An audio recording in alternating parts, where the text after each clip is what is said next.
कभी किसी बुजुर्ग ने ऐसा आपके साथ अपना एक्सपीरियंस शेयर किया हो जो सुन के लगा हो कि ये कैसे संभव है? मतलब बहुत बहुत एक्सपीरियंस है कि कई तो इसमें ऐसे है कि उसने उनकी जुबानी में गाड़ी के नीचे पैर नहीं रखे हैं। मतलब कोई बड़े कापड़ के व्यापारी थे, ये थे, लेकिन धीरे धीरे तीनों बेटों को शादी कर दिया, सबके नाम पे संपत्ति कर दी। उसके बाद में जैसे जैसे जैसे जिसकी शादी होती गई सब अपनी बीवियों को लेके उड़ गए। अब माँ बाप यहाँ अकेले पड़े हैं, ना खाने के पैसे हैं, ना दवाई के पैसे हैं, ना कुछ कोई देखने वाला है, ना कोई रोने वाला है। कभी किसी के बच्चे के साथ आपका कभी कन्फ्रंटेशन हुआ, सामना हुआ, जहां आपने किसी के बच्चे को डांटना पड़ा हो कि कैसे अपने माता पिता को से छोड़ दिया?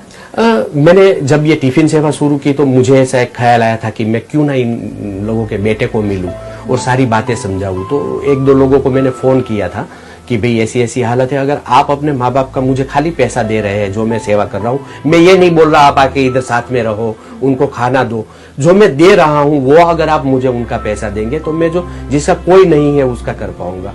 तो उन लोगों की बात सुनी, उन लोगों का जब मैंने फोन पे टोन सुना तो मुझे वो बोल रहे हैं कि शायद मैंने आपको फोन किया था क्या मेरे माँ बाप को आप टिफिन दो, या मैंने लेटर लिखा था क्या आपको कि मेरे माँ बाप को टिफिन, मैं नहीं दे रहा हूँ, तू भी मत दे।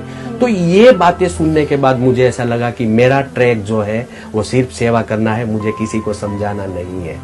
मेरे जो ईश्वर ने मुझे जिम्मेदारी दी है कि जो भूखे हैं उन तक पहुंच, तो मुझे वो पहुंचना है। इन लोगों को अगर मैं थोड़ा बहुत सिखा भी दिया तो 2-3 महीना चलेगा, उसके बाद में फिर वो माँ बाप भूखे ही है, तो क्यों ना मैं ही पहुंच जाऊं उनका बेटा बनके। तो मैं पहुंच गया हूं उनका बेटा बनके और कर रहा हूं। सारा सिस्टम का खर्चा, 200 टिफिन बनाना, तैयार करना, फिर उनको बंटवाना, कैसे सब निकलता है? ये हो जाता है।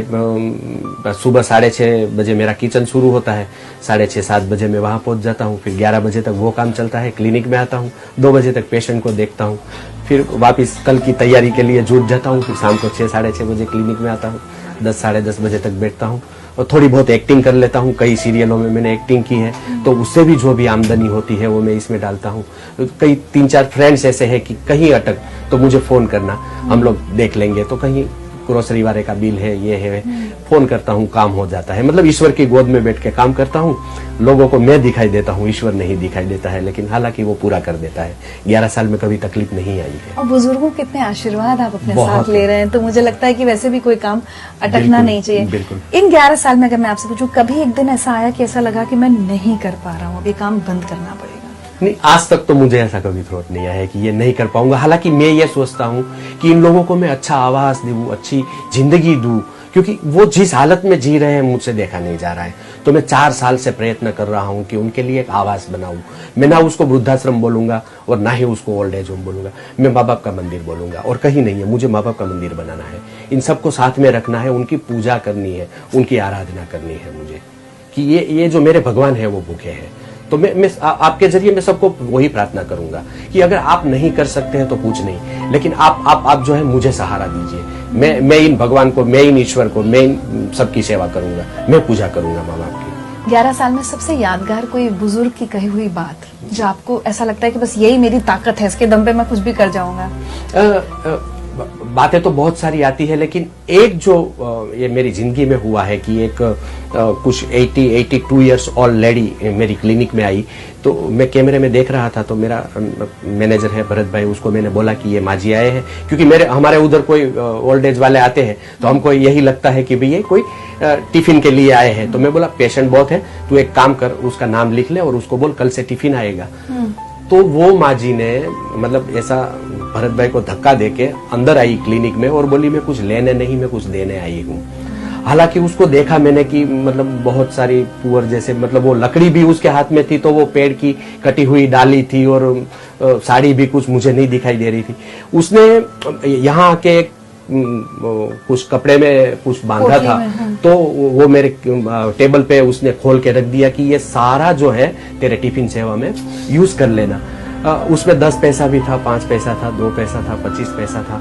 तो ये देख के मुझे ऐसा लगा कि ये जो है उसने कई सालों से ये मूड़ी जमा करके रखी थी, और ये सारी जो मरण मूड़ी है मैं कुछ नहीं कर रहा हूँ। उसने जो दिया है ना, मैं ये 11 साल से कुछ नहीं कर पाया। उसने जो मुझे पूरी अपनी जिंदगी दे दी, वो अपनी पूरी मरण मूड़ी दे दी है। तो मैं ये सोचता हूँ कि अगर इसके पास कुछ नहीं है, खाने को कुछ नहीं है, पहनने को कुछ नहीं है, वो अपने जो भी बचाए हैं इतने पूरी सालों जीवन में की पैसा, जमा पूंजी। वो सब मुझे देने आई है। भगवान ने बहुत कुछ दिया है लोगों को, उसमें से 1 रुपया खर्च ही नहीं कर सकते उसने। और जब भी मुझे कुछ प्रॉब्लम आती है या मैं कुछ सोच में पड़ जाता हूँ, मैं वो पोटली के दर्शन कर लेता हूँ। मुझे इतनी ऊर्जा मिलती है वो काम से कि बस मैं दौड़ने लगूं बस।